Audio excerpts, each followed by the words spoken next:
Welcome to the Dispatch. You are listening to a primer on Jammu and Kashmir. In episode 20, we are explaining the cultural landscape of Jammu and Kashmir in the decade of 1920s. When Maharaja Hari Singh ascended the throne in 1925, Jammu and Kashmir was not only a political entity in transition, but also a cultural world quietly reshaping itself. The 1920s brought a subtle but significant shift in the social rhythms of the state, a period in which older traditions remained strong, yet new voices, tastes, and influences were beginning to appear. Across regions, the cultural landscape reflected the diversity of the Dogra kingdom while absorbing the early currents of modernity. In Jammu, the Dogra heartland, cultural life blended ritual, devotion, and emerging urban habits.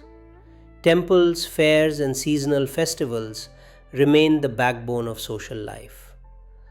Dogri folk songs and ballads, long rooted in the stories of kings, warriors, and pastoral wanderings, continued to be sung in homes and gatherings. With the spread of education, however, new cultural spaces began to form.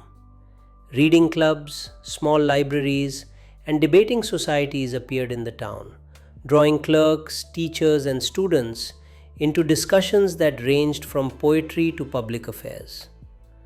The arrival of Urdu newspapers and occasional circulation of papers from Lahore and Amritsar expanded the cultural horizon of the educated classes.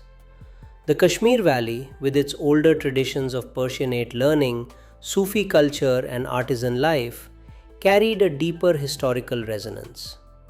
Shrines of saints, mosques, and temples punctuated the landscape and shaped the spiritual life of communities. Kashmiri poetry, both in Persian and the increasingly popular Kashmiri vernacular, circulated in handwritten collections and oral recitations. Carpet weaving, paper mache, wood carving, and shawl embroidery remained central expressions of aesthetic identity, even though economic decline had reduced their prosperity. The 1920s also saw the spread of Urdu literary culture.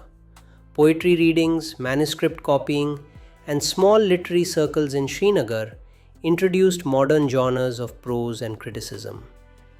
Amid these conservative rhythms, a younger class exposed to formal education began to read Indian reformers, Islamic modernists, and even occasional English translations, adding new layers to intellectual life. Ladakh and Baltistan, while more remote, preserved a cultural world shaped by Buddhism, mountain ecology, and caravan routes. Monastic festivals, mask dances, and ritual music marked the calendar. Trade with Tibet and Central Asia had diminished but had not disappeared. Across the kingdom, music and performance remained powerful threads of continuity. Folk instruments, the rabab, noth, surna, and daman, accompanied festivals, weddings, and village gatherings.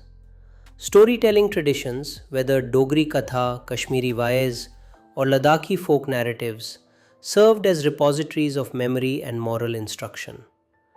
These forms were not static, they absorbed contemporary concerns, occasionally weaving references to reform, education, or the trials of economic life. The 1920s also marked the beginning of a shared cultural vocabulary across regions.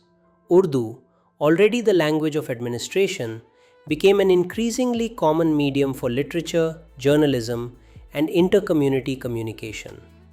It connected the educated classes of Jammu and Srinagar and provided Muslim, Hindu, and Sikh writers a shared space of expression. Though Persian still held prestige, Urdu's rise signaled the slow formation of a modern public culture. Yet, beneath this cultural vitality, the era was shaded with the inequalities of daily life. Opportunities for artistic and intellectual mobility were uneven. Access to education remained limited for the poorer classes, especially in rural Kashmir. The wider population continued to live within the rhythms of agriculture, craft, and devotion, worlds largely untouched by formal modernity. By the time Hari Singh began his reforms, Jammu and Kashmir possessed a cultural world both rich and restless. Traditions endured, but new currents were flowing steadily. The spread of literacy, the rise of print, shifting tastes in poetry and music, and the faint beginnings of public debate. The state was discovering itself not only through politics, but through the stories, songs, and conversations that shaped everyday life. Thanks for watching this episode of Primer on Jammu and Kashmir. Here is a quick note from the editors of the Dispatch. While dealing with historical events, we are conscious of the fact that history has no single view. In places like Jammu and Kashmir, this can be more complicated. While explaining the events of history through this primer, we are taking the best possible care to be objective and to offer context wherever views differ starkly. We welcome you to write to us and enrich the knowledge base on Jammu and Kashmir.